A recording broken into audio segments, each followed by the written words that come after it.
I el Museu de les Terres de l'Ebre i els equipaments patrimonials que formen part de la xarxa del programa Ebre Natura i Cultura han organitzat una sèrie d'activitats entre els dies 18 i 20 de maig amb motiu del Dia Internacional dels Museus. És per això que avui tenim al nostre plató el seu responsable, Toni Cartes, per conèixer de primera mà quines són les principals activitats programades.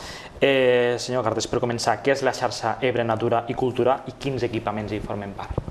La xarxa Ebre Natura i Cultura és una xarxa que a hores d'ara aglutina un total de 8 equipaments, dos dels quals encara no estan inaugurats, i aquests equipaments són fruit de l'esforç conjunt dels ajuntaments i dels consells comarcals i altres administracions de caràcter local que els han volgut impulsar i que s'han recolzat en el Museu de les Terres de l'Ebre per tirar-los endavant i garantir un mínim de qualitat, que siguin uns projectes viables i que estiguin adaptats i posin en valor aquells elements del patrimoni natural o cultural de cada municipi que siguin singulars. Actualment formen part d'aquesta xarxa el Museu de les Terres de l'Ebre com a nucli central. Llavors tenim dos equipaments al Canà, que són el Centre d'Interpretació de la Cultura dels Ibers i el Poblat Ibèric de la Moleta del Remei, el Centre d'Interpretació de la Serra de Montsià a Freginals, el Centre d'Interpretació de la Vida a la Plana a Santa Bàrbara, el futur Museu de la Mar de l'Ebre a Sant Carles de la Ràpita, el Centre d'Interpretació Viure al Poble Mas d'Enverge, que també encara no està inaugurat, i em sembla que no em deixo ningú. De moment són aquests equipaments, de moment estan tots a la comarca del Montsià, però la idea és ampliar la xarxa a altres zones del territori de les Terres de l'Ebre. Això li volia preguntar, si amb motiu del canvi de nom, perquè el Museu de les Terres de l'Ebre, recordem-ho als nostres espectadors, és el que era l'antic Museu del Montsià, l'antic Museu Comarcal del Montsià, que ara té una vocació més territorial, si amb motiu d'aquest canvi de nom, si amb motiu d'aquest canvi també de filosofia, tenien previst ampliar aquesta xarxa a la resta del territori? La filosofia i les ganes de treballar a nivell de territori ja estaven abans, de veritat ja es feia. El que ha sigut al revés, és a dir, des del moment en què s'inauguren les noves sales hi ha la possibilitat de tindre un equipament més modern i més al dia, que també se planteja la possibilitat de canviar de nom per poder de veritat donar cobertura a aquesta vocació que ja hi havia de donar servei a les 4 comarques i a tots els equipaments. A més, en aquest canvi de nom ha vingut també lligat que el Museu de les Terres de l'Ebre també és SAM, és el Servei d'Atenció Museística a les Terres de l'Ebre. I dins del SAM sí que ja tenim equipaments que són de les 4 comarques. Per exemple, d'aquí del Baix Ebre tenim el futur Museu de Tortosa, el Centre d'Interpretació d'Aldover i el Museu de la Ceràmica Popular de l'Ametlla, a part del Comede i altres equipaments. Molt bé. Per tant, quines són les activitats que han programat per aquest cap de setmana amb motiu del Dia Internacional dels Museus? Tenim activitats repartides entre els 3 dies, divendres, dissabte i diumenge. Divendres a la tarda tenim visites guiades teatralitzades al Museu de les Terres de l'Ebre, que també estan relacionades amb la Festa al Mercat, que es fa a Amposta. Tenim també el divendres a la tarda jornada de portes obertes al Centre d'Interpretació de la Cultura dels Ibers del Canà. Dissabte tenim activitats a la Moleta del Remei i a Santa Bàrbara. I el diumenge tenim activitats a la Carrova i a Freginals. Aquest mes de maig han obert al públic de forma permanent dos destacats equipaments patrimonials de les Terres de l'Ebre. Un és el Parc Arqueològic de la Carrova a Amposta i també el Centre d'Interpretació de la Serra del Montsià a Freginals. Què hi podran trobar la gent que els vulgui anar a visitar? Molt bé. El Parc Arqueològic de la Carrova, que obri els diumenges al matí, i el Centre d'Interpretació de la Serra de Montsià a Freginals, que obri dissabtes a la tarda, el que ofereixen és una activitat que va canviant cada cap de setmana, no sempre el mateix, i que sempre consisteix en una primera part, que és una visita guiada al centre o en el cas del Centre d'Interpretació de la Serra de Freginals és a l'equipament. En el cas del Parc Arqueològic se visita la Torre de la Carrova i les restes de la vila romana de la Carrova, que és l'única que tenim ara museïtzada a les Terres de l'Ebre. I aquestes activitats van acompanyades, el que és la visita se complementa en una activitat que va variant cada setmana, que tant pot ser un taller per fer tota la família, com una ruta urbana, com una visita per diferents elements del patrimoni natural i cultural que estan a la volta. A banda també hi ha una altra novetat força recent, que és el Centre d'Interpretació de Santa Bàrbara sobre la vida tradicional a la Plana del Montsià. Què és el que s'hi pot veure en aquest equipament?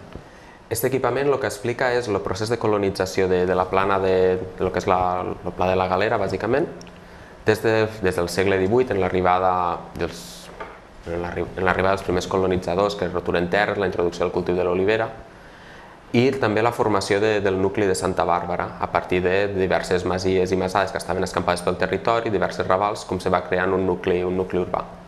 I el procés que segueix el cultiu de l'olivera, des que es planta, quan se cull, fins a la transformació en oli, la distribució i la posterior transformació aquests últims anys dels cultius de la plana. És curiós, no? Perquè molta gent pot pensar que els nostres pobles han estat allí de tota la vida, no? I hi ha pobles que són relativament moderns, bastant nous, sí. Per això també moltes vegades és un patrimoni que tenim aquí al costat i que no el coneixem o que desconeixem part de la nostra història. Per això també la vocació de la xarxa, perquè entre tots podem fer més difusió que si cada un pel nostre costat. Podem crear unes activitats més potents, com per exemple aquesta jornada, que ja participem tots i pot tindre major visibilitat. És aquesta també la justificació de que la gent conegui el que té aquí a la vora. De fet, a banda d'una clara vocació pedagògica o educativa, veig també una clara aposta per posar en valor el patrimoni natural, cultural, arqueològic, arquitectònic del territori com a atractiu turístic. És important posar-ho tot en valor com a atractiu per a l'arribada de possibles turistes, que és en definitiva una interessant font d'ingressos en un moment com l'actual. Som un dels territoris, i no és perquè siguéssim d'aquí, és veritat, som un dels territoris més rics a nivell de patrimoni tant natural com cultural, com arqueològic, com arquitectònic de tota Catalunya. Som un gran desconegut i sí que si aconseguim gestionar tot això bé, entre tots, podem aconseguir captar públic, captar turistes i fer que el patrimoni pugui ser una font d'ingressos i de riquesa per tot el territori.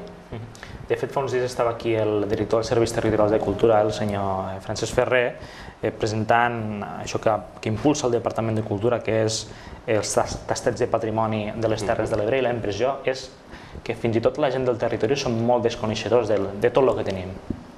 No sé si al Museu de Terres de l'Ebre també tenen aquesta impressió. Sí que la tenim una mica, aquesta sensació, però això passa una mica a tot arreu, que la gent tenim anem de vacances a l'altra punta de món a veure no sé quin monument i potser en tenim un d'igual aquí a la vora i no el coneixem.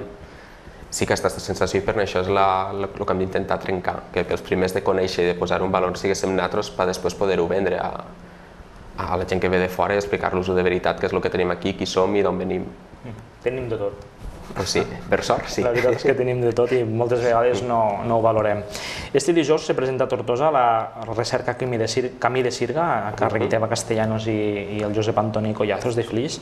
Crec que el Museu de Terres de l'Ebre també hi han col·laborat, al costat de l'Institut Ramon Muntaner i d'altres institucions, no? Sí, això forma part del cicle de conferències Cultura Viva, que això s'organitza conjuntament amb l'IPEC, que és l'Inventari del Patrimoni Etnològic de Catalunya, i tant l'Institut Ramon Muntaner com el Museu de les Terres de l'Ebre estan dins de la xarxa que gestiona aquest cicle de conferències, i des de fa anys l'Institut Ramon Muntaner i el Museu de les Terres de l'Ebre organitzem de manera conjunta els actes que es fan aquí a Terres de l'Ebre d'esta xarxa.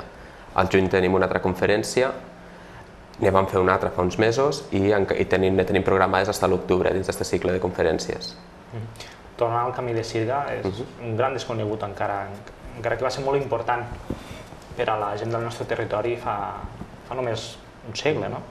Sí, el que passa és que, clar, també la transformació de la vora del riu ha sigut molt gran i este Camí de Sirga ha anat desapareixent. Queden alguns trams que s'estan intentant recuperar i al voltant dels quals s'està fent la recerca com la que ara presentem, i també hi ha intents de recuperar-lo com a itinerari o com a sender de gran recorregut al voltant del riu.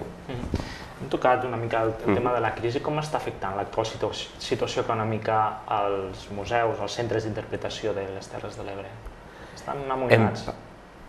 Estem preocupats, com tothom. Anem fent. Dins del mal encara tenim per anar fent, estem fent activitat, estem generant nous projectes. Per tant, tot i que hi ha crisi, és qüestió de tirar endavant, de no pensar només en això i posar molta il·lusió i moltes ganes de fer coses. Doncs amb aquest missatge acabem. Crec que és interessant acabar amb aquest missatge d'optimisme. Senyor Toni Carter, responsable del programa Ebre, Natura i Cultura del Museu de les Terres de l'Ebre, moltes gràcies i fins una altra. Molta sort. A vosaltres, moltes gràcies.